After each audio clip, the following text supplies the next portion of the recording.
This is a film about corruption. The story of a tiny elite secretly enriching themselves by exploiting a country's natural wealth at the expense of its people. For over 30 years, Chief Minister泰益玛目has ruled Sarawak, Malaysia's largest state on the island of Borneo. Today, Sarawak has less than 5% of its rainforests left unscathed by logging or plantations. Global Witness show exactly how Sarawak's ruling elite are illegally selling off land for personal gain.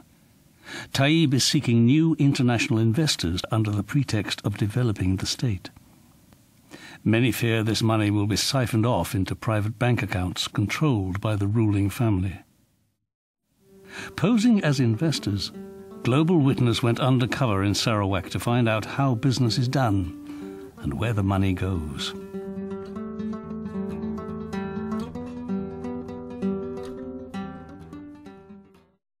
Although we approached the government directly, officials sent us to members of Taib's own family. One area of land offered to Global Witness was owned by a company called Ample Agro. The company belongs to Taib's first cousins, the Abdul Rahman sisters, daughters of Sarawak's previous chief minister. Ample Agro belongs to my family. Right. But my sisters, the 4 elder ones, are in the company. Yeah. Yeah. Okay. The Land and Survey Department. Okay. Yeah, they are the one that issues this license. Of course, it's from the CM's directive, but I can speak to the CM very easily. Can you? Yes. And do you think he will agree to it? Yeah. He was the one who gave us that land. Okay. Yeah.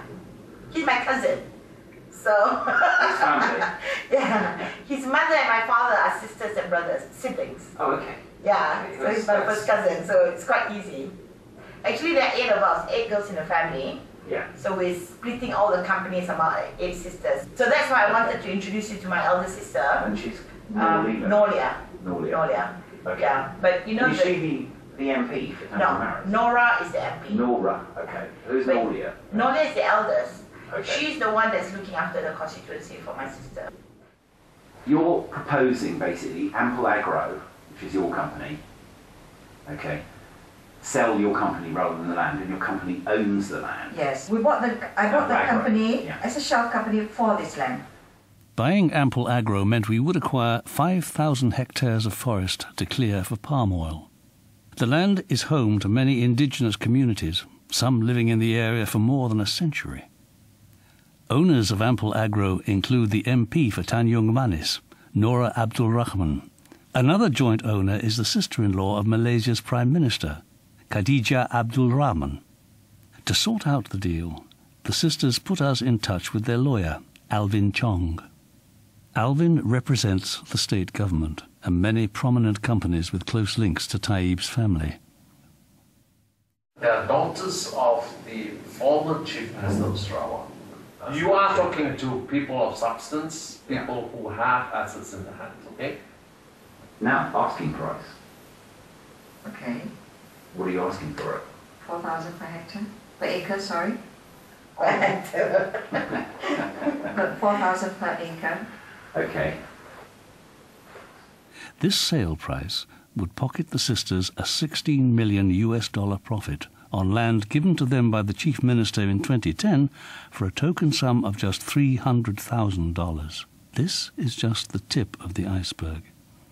Leaked land registry documents suggest that companies linked to Taib's family control nearly 200,000 hectares of land, an area twice the size of Hong Kong, with a market value of $500 million. While we were negotiating with the Abdul Rahman sisters, we were offered an even larger piece of land totaling 32,000 hectares. The land was owned by a company called Billion Venture, whose majority shareholder is one of Sarawak's powerful tycoons, He Yi Peng. He's nephew, a lawyer named Huang Long Hong, was handling the sale. He explained how Taib would expect to receive a 10% personal payment for agreeing to the sale and providing the necessary permits. This is the one with the proxy who's the old man. Yes. Just your uncle. Yes. How many uncles you got? from my wife's side. Okay. They are from a big family. But then behind that is the Chief Minister. Yes. Okay. And will he ever surface as a... Never. It's like, I award you this license. In return, you're grateful to me, maybe say I give you what percentage. Okay, so he'd look for a percentage from the license. Yes. And how would that get paid though to the nominee? The existing owner will pay him up. So he gets paid up front? Yes. Okay. One go. Yes. What kind of percentage are we looking for? I think I know. 10%. He is selling for 230 million. Right. Upfront, everything. You can check the company, I can provide to you. 3 shareholders. 3? Shareholders. Okay. One is Dr. Peng. This Dr. holding majority shares. Right. He is very close to our chief ministers. Right. He has hotel. He has Kingwood Hotel. You know Kingwood Hotel? Chief Minister Taib has extensive and enduring financial ties with He Yipeng. Taib himself is a shareholder in Kingwood Hotel. Giving bribes to Taib in exchange for official permits appears to be standard practice. What we saw during our investigation was corroborated by several independent sources, including a high-ranking government official and a logging company executive.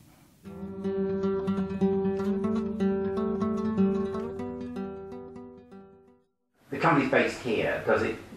Are you expecting it to be purchased here or funds purchased here? I mean, what's the mechanism? Well, there are different ways of doing it. Some Yeah. people do it this way. Certain portions are paid here, and the balance of it would be paid in Singapore, Right. outside. Why they do that is to save on the RPGT.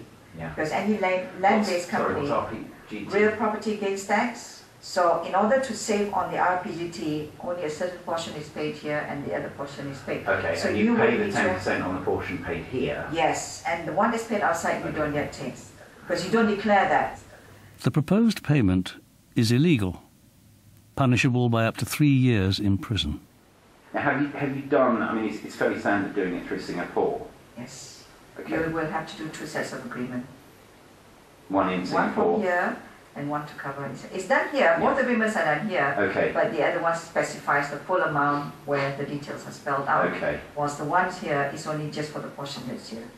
And can you assure me that we won't fall foul of anything doing it that way? No. It's been done. It's been done. It's been done before. Selling of the shares Yeah. could be deemed a disposal of Right. the asset, Yes. therefore attracting real property gains tax. The troubling part to this is Yeah.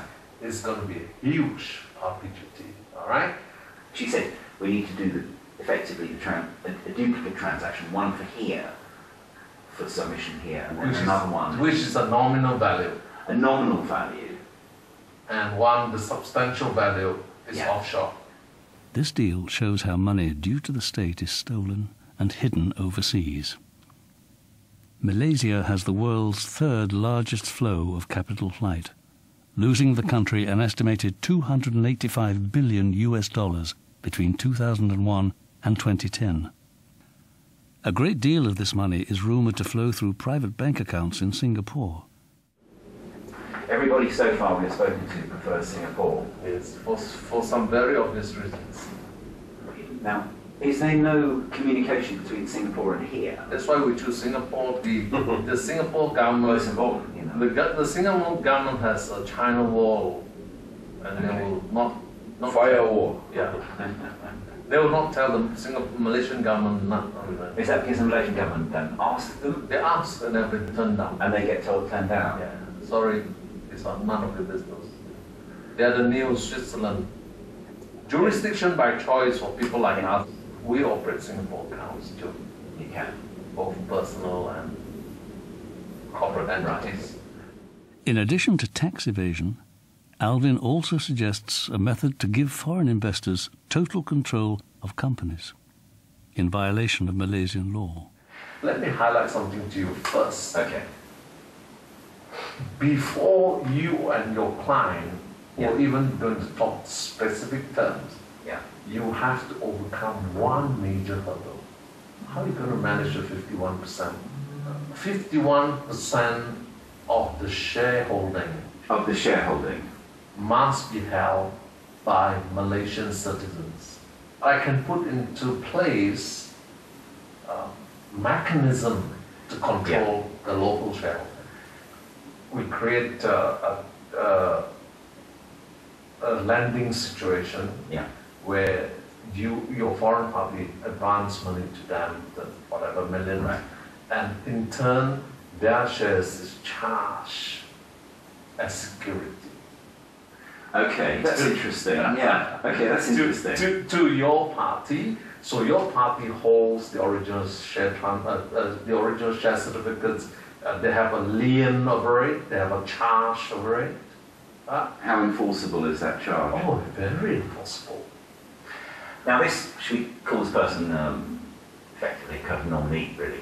It has to be. It is indeed. It is a nominee. Yes. Okay, this nominee is likely to be. Okay, all these instruments that I'm creating. It's not going to be done here. It's going to be locked up somewhere in Singapore. In Singapore. Why?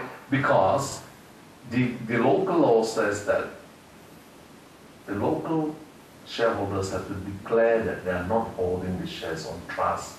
You do it in Singapore, that it won't surface, and the nominees is not going to keep a shred of paper.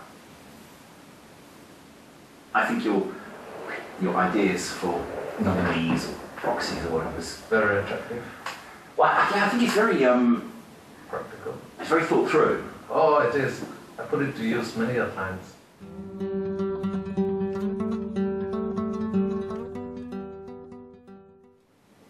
Where would you say a nominee or should come from in the sort of social political spectrum here or business community? In the lowest rank we can find in a remote area, they would not be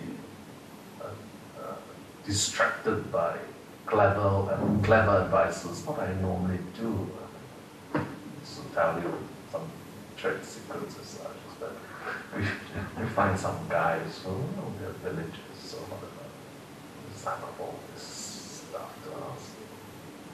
We can't even reach them. They wouldn't know how to find a lawyer, wouldn't they?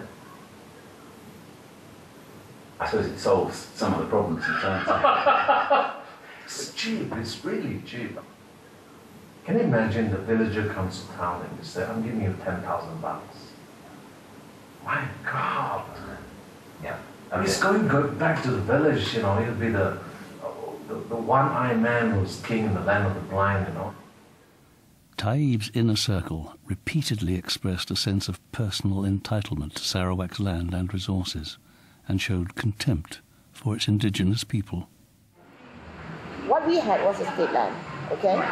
Even though it's a state land, any land in Malaysia, the minute, they're pretty naughty people. The minute they hear land, naughty people. Oh, okay. Okay? Yeah. They try to make money. So the minute they hear, they have people in land and survey department who would tell them, look, this land has been given, has been titled to this company to do all palm and whatnot. They'll plonk themselves there. Technically, they cannot claim at all, but they could make life difficult if you don't accommodate them. They may, they may harass you. That's all. They are actually squatters on the land because the land doesn't belong to them. It's a government land, so they're squatting.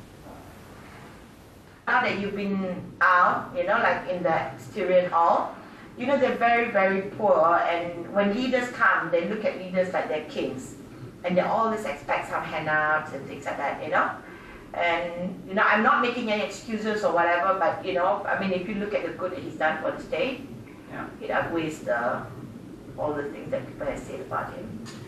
I know people are talking about him being corrupted and all, but I think who isn't in this world? Well, when they're leaders. Until the federal Malaysian authorities are willing to hold corrupt officials to account, the forests and people of Sarawak will continue to foot the bill for one family's pursuit of stolen riches. Over 30 years, anybody can get rich if you have something up there. But if you don't have it, there's nothing you can do.